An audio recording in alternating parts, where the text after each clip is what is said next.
आपके मन में प्रश्न आता होगा ना, इलाज किससे करवाना सही रहता है। हमारी एक ऑडियंस ने प्रश्न पूछा है कि क्या हमें बंगाली से इलाज करवाना चाहिए। तो आज बात करते हैं उसी श्रेणी में। तो बंगाली भी एक प्रैक्टिशनर होता है, नर्सिंग स्टाफ भी एक प्रैक्टिशनर होता है, एमबीबीएस भी एक प्रैक्टिशनर होता है, एमडी भी प्रैक्टिशनर होता है, एमसीएच जो ज़्यादा सुपर स्पेशलिटी होते हैं वो सब प्रैक्टिशनर ही होते हैं। लेकिन इनमें डिफरेंस क्या होता है, एक्चुअली होता क्या है कि हम लोग है ना, हमारे पास में जो सुविधा अवेलेबल होती है, जो कंसल्टेंट अवेलेबल होता है ना, हम उसी से इलाज करवाने की प्रायोरिटी देते हैं।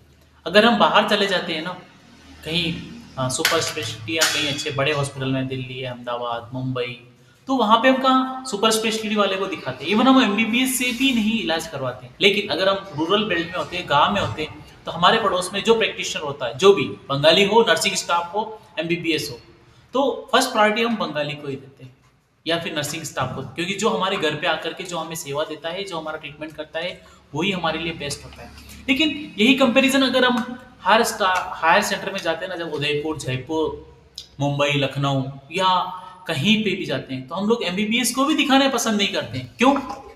क्योंकि हम लोगों को है ना, दिमाग में एक ही आता है कि यार हम लोग यहाँ आ गए ना, तो सुपर स्पेशलिटी में ही इलाज करवाना सही रहेगा। मतलब हम लोग है ना, उसके जो पर्टिकुलर एक्सपर्ट है उसी से इलाज करवाने के बारे में सोचते हैं। ये बात आपका परफेक्शन बिल्कुल सही होता है। आप बिल्कुल जानकारी लेके जाते हो अपने आस पड़ोस वालों से कि यार वहाँ पे मैं जयपुर जा रहा हूँ, मैं उदयपुर जा रहा हूँ, मैं मुंबई जा रहा हूँ, मैं अहमदाबाद जा रहा हूँ, वहाँ पे कौन सा डॉक्टर अच्छा है जिससे कि मैं इलाज कराऊँ, कौन सा हॉस्पिटल अच्छा है जी की मैं इलाज कराऊँ।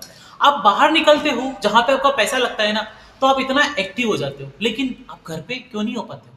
Y you are not activated, why you are not care of your health? ऐसा क्यों नहीं सोचते हो आप? क्यों? क्योंकि आपके दिमाग में इस तरह की चीजें ही नहीं आती ना।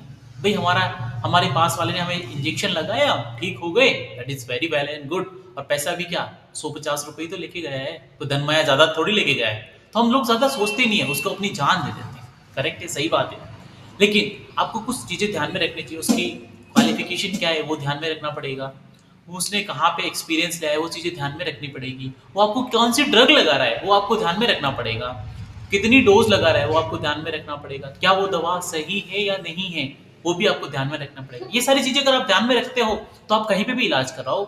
मैं ये नहीं कहता हूँ कि बंगाली खराब है, मैं ये नहीं कहता हूँ नर्सिंग स्टाफ खराब है, या फिर आप किसी अच्छे कंसल्टेंट से इलाज कराओ। लेकिन you have to care of your health. अगर आप जितना ज्यादा अपनी हेल्थ का ध्यान रखेंगे, जितना अच्छे से प्रैक्टिशनर से इलाज करवाएंगे, जितना उससे प्रश्न पूछे ना, उसको डर लगना चाहिए कि अरे पेशेंट है या क्या है, इतना क्यों पूछता है, भगा दे आपको। उसके मन में इस तरह के ख्याल आने चाहिए कि यार ये बहुत ज्यादा पूछता है, यार हेडेक आ गया ये पेशेंट। आप पैसा दे रहे हो ना, you are paying the fees of that particular person.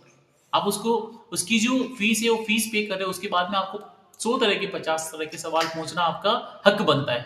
तो आप क्या क्या सवाल पूछ सकते हैं, अगर आप जानना चाहते हो तो प्लीज आप मुझे कमेंट करना, definitely I will guide you. तो इस तरह के और अवेयरनेस सेशंस के लिए आप कमेंट करना। और हाँ, हमने एक सेकंड ओपिनियन करके एक सेशन शुरू किया जिसके हम लोग फीस लेते हैं 9 रुपये। 9 रुपये में हम आपको किसी भी तरह की कोई भी सलाह होती है आपके हेल्थ से रिलेटेड, हम लोग बिल्कुल प्रोवाइड करते हैं, आपके लिए कंसल्टेशन कॉल अरेंज करते हैं। तो अगर आप इसमें इंटरेस्टेड हो तो कमेंट करना, definitely will be provide the support to you. Thank you so much, मिलते हैं नए वीडियो में। जय हिंद, जय भारत।